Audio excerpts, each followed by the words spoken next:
Welcome back to the vlog. This was a very interesting session.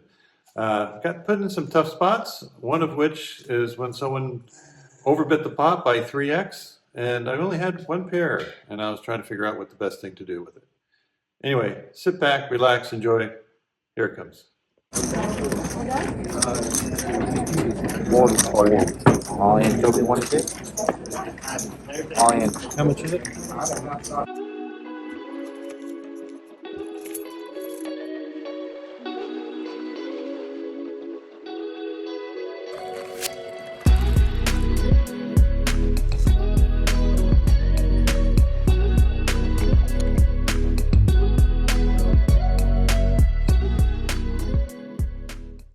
We're back at Capital Casino, buying to the 1-3 game for $500.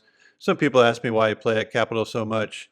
It is a smaller card room, but it has big action. So when you find a good fishing hole, why go anywhere else? First hand we get involved with, there's an undergun raise to $10. I like down at ace-king offsuit from the cutoff. Make a raise to 45. It's folded around to the player in the big blind who shoves all in. He has about $130 in front of him. Most likely we're going to be flipping. But with all that dead money in there, I'm not going anywhere. So I make the call, and we're going to go see a run out. Hopefully we can catch an ace or a king. He turned over pocket jacks. Flop comes 10 high. He turns a set of jacks, and no queen on the river for us. So we're going to double someone up, very first hand. So we're down about $100 because of the last hand. I look at 9-7 suited, open for 15 from the hijack. It's folded over to the button, who's a competent player. He decides to put in a raise, and he makes it 46. Now, I don't think he's going to be fooling around too much. I'm thinking he has a real hand. I don't think he's making this move with a hand like I am. So it's folded back around to me, and I'm going to put in the call. I think that my hand is very well disguised. If it comes down with some middling cards or some clubs, I think I can get max value. So going to the flop heads up with 96 in it. And the flop comes out probably about as bad as you can imagine for my particular hand. Comes Jack 10 Queen. It does have one club, so we do have the bottom end of the straight draw, but I'm thinking he has a very strong hand. I check it. He thinks for a while and then checks it back. I don't think he's checking because of weakness. I think he is so strong that he was not afraid of a free card. So instantly I think he has a hand like ace king. Turn card comes is that 5 of clubs, so we have a backdoor flush draw. I'm not even considering my straight draw at this point because I really think he has an ace king hand. I check it over to him. He bets. Now, if he does have ace king and I happen to get that backdoor flush, I think I can go for max value. I call. River card comes as the beautiful 4 of clubs. I check it over to him. I expect him to be betting all his ace kings in this spot. Now, there is a possibility that he has something like the ace king of clubs, and I am going to get stacked if he bets because I am planning on jamming. My theory was there's 16 combinations of ace king and only one combination of ace king of clubs. So in that manner of speaking, I think I'm in good shape. I don't think he can get away from a straight because it's really hard to put me on a flush. Anyway, after thinking for a little bit, I do go ahead and jam, and he goes into the tank and tries to figure out exactly what to do. As you can tell by the way he's shuffling his chips, he's not exactly happy about this. He doesn't snap call, so I know he doesn't have the ace king of clubs. And right now I'm just praying for a call. Now he's going through his thought process, and he's actually kind of talking about it, and it wasn't loud enough to really for the camera to pick it up, otherwise I would play it back for you. But he was curious about how much I had, how much more it's going to cost him, and then he keeps on looking back. And what he's talking about is that he has a club blocker in his hand, either the ace of clubs or the king of clubs. As he looks back the last time, he says, well, I got the king blocker. I'm going to have to put in the call. It's a really bad run out for him, and I think he plays excellent poker and just got caught in this tough spot. I tell him I have it, show him the flush, and scoop in this $850 pot. Oh, about 15 minutes later, I look down at 2 aces from the low jack, hoping for a raise to 15. I only get one caller from the player on my left, so we're going to go heads up to this flop with $34 in the pot. Flop comes out Jack 9-4 rainbow. So there are possible straight draws, but other than that, it's pretty dry. I lead for $15. He puts in a very quick call. Makes me think that maybe he has a jack or maybe a 9. Turn card comes as a deuce of diamonds. I decide to check to him to see if he would bet. I figured he'll bet any jack and possibly a straight draw. All right, if he has a jack, he's going to be calling. If he has a straight draw, he's going to be calling.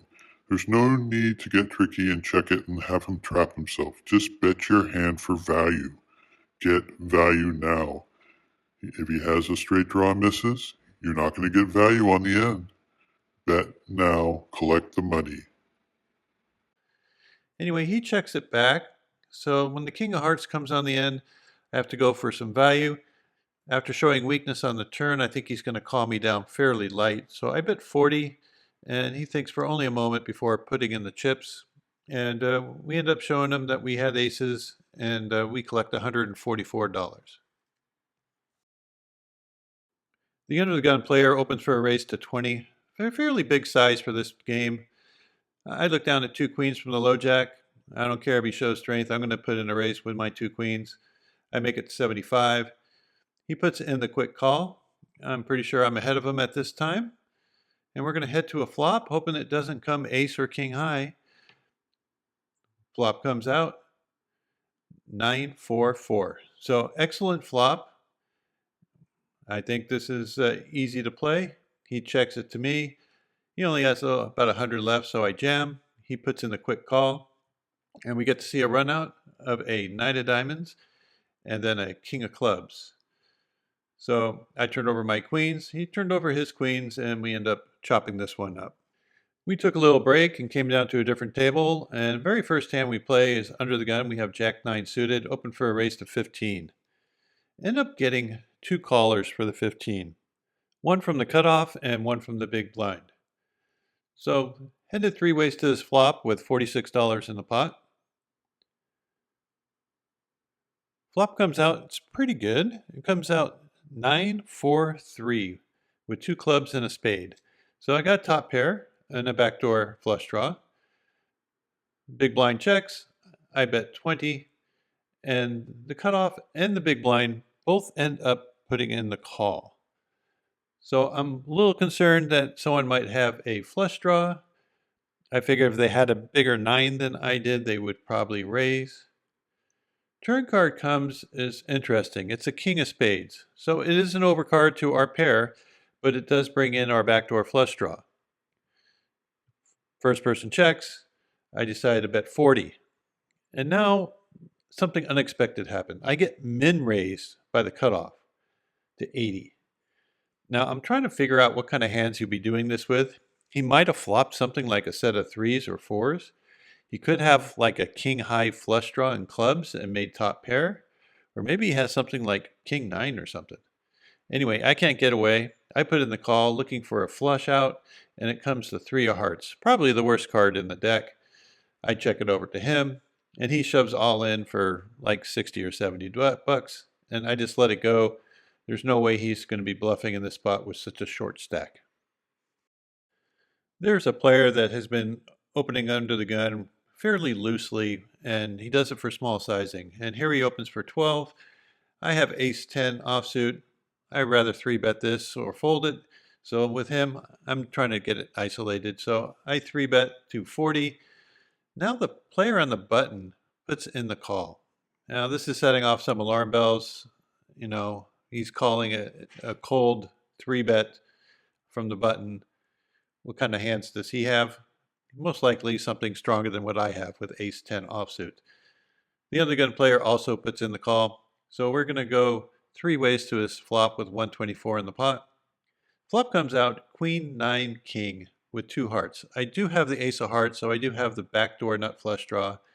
First player checks it to me. I'm going to continue for $40 with my gut shot and my backdoor flush draw. The button thinks for a moment and puts in the call.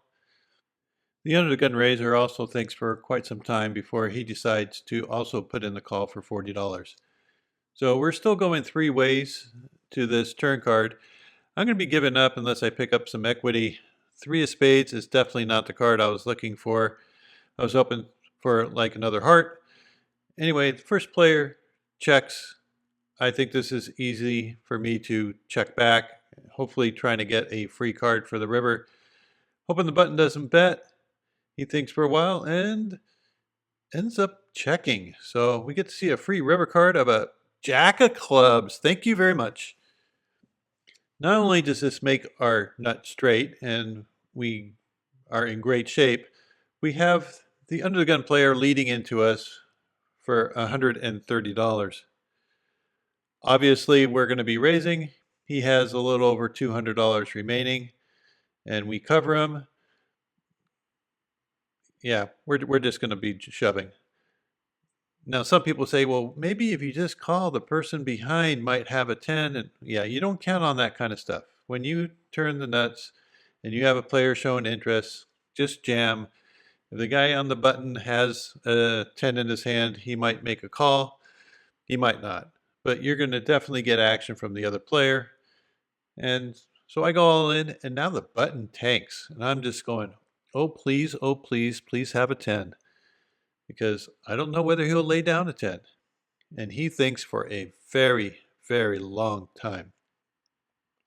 I'm going to speed this up a little bit, but in the end, he finally decides that he's just going to let it go. The under the gun player thinks for a moment and says, if you got ace 10, you got me. And I say, yeah, I got it. And I rolled it over. He ended up having king 10. So he had top pair and made a straight on the river. I have to say, I don't hit gut shots very often, but when I do, it sure feels good. Okay, to set up this next hand, the game has gotten a little bit short. Some people have been lobbying, and I've been extremely active like the last 2 or 3 hands. And I got caught like a couple times, betting and c-betting and then just folding to a raise. Here I have the goods with aces. Raise to 15, I get one caller. Flop comes 6-3-5 with 2 spades. He checked to me, I bet for 15, and he puts in the quick call. Turn card comes as a king of clubs. Looks like it's a pretty safe card. He checks over to me. I continue with my bet of $40, about 2/3 pot, and he instantly jams for $309. The interesting part is, like, when I asked for a chip count, he started fumbling with his chips. They kind of spilled over the place. You can see he's rather uncomfortable. Makes me feel like he doesn't have that much.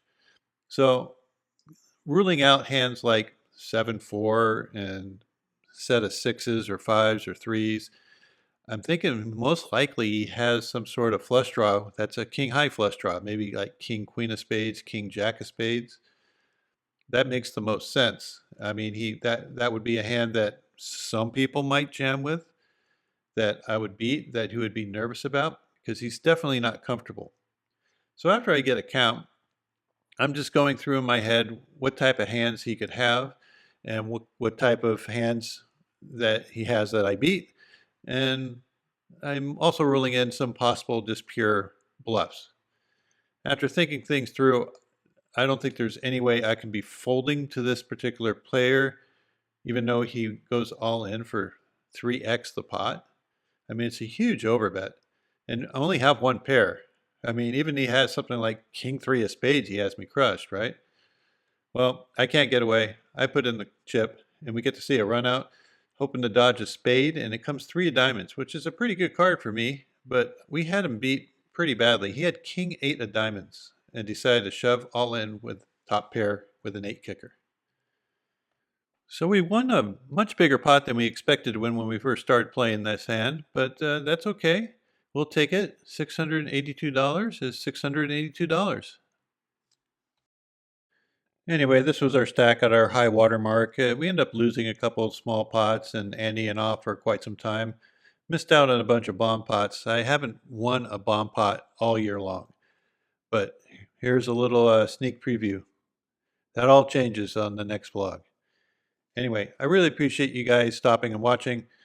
Hope that you enjoyed this. If you did, please give it a thumbs up. If you haven't liked, subscribed, please do so.